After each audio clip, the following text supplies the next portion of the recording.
This is my first time in Taiwan, first time in Taipei. It's a beautiful modern city in Asia. And I had the chance to go around and see some, and it's beautiful. But also, I'm very impressed with the organization of this conference because you can judge a team when they put up a challenge, and they had a challenge here with the typhoon. This conference pushed through the typhoon.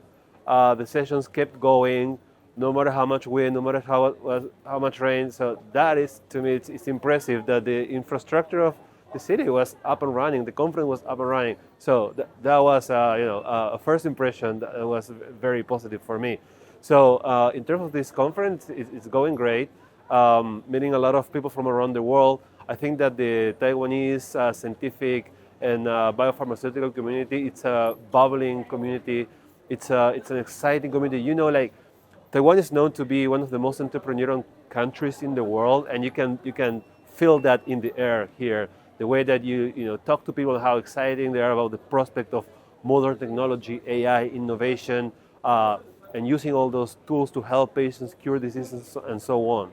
So Taiwan, as any other modern nation, they're just there with everybody else at the cutting edge of technology and innovation.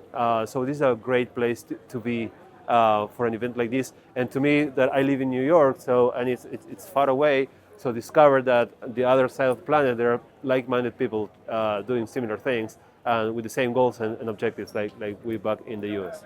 I get asked, and other leaders in the field get asked, is what can you do with AI, and how's that going to look like in the future?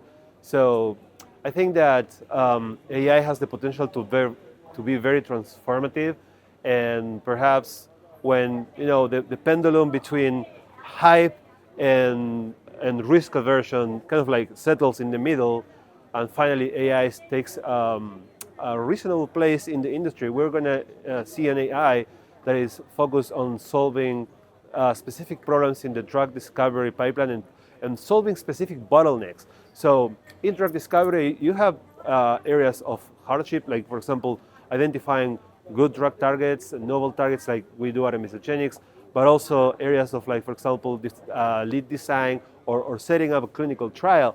There are bottlenecks all over the place. So AI can go and solve those bottlenecks.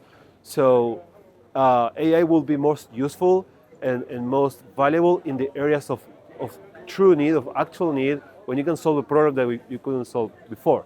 Now, today, AI, as I was talking about the pendulum, so we went from big hype to big kind of like risk aversion, and I think AI needs to live to its own hype. There is a special halo to AI because it is everywhere. It's not just in life science. It really potentially can transform the fabric of culture, right? In life as we know. So everybody has an opinion about AI. Everybody has an experience about AI.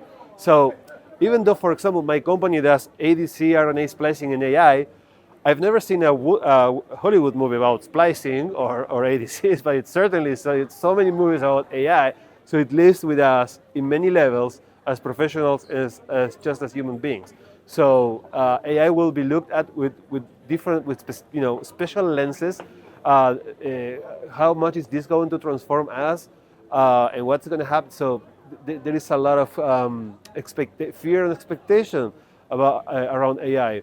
But I think that more realistically, in the medical field, it's going to be able to deliver value, as I mentioned before, in areas of bottlenecks and specific needs.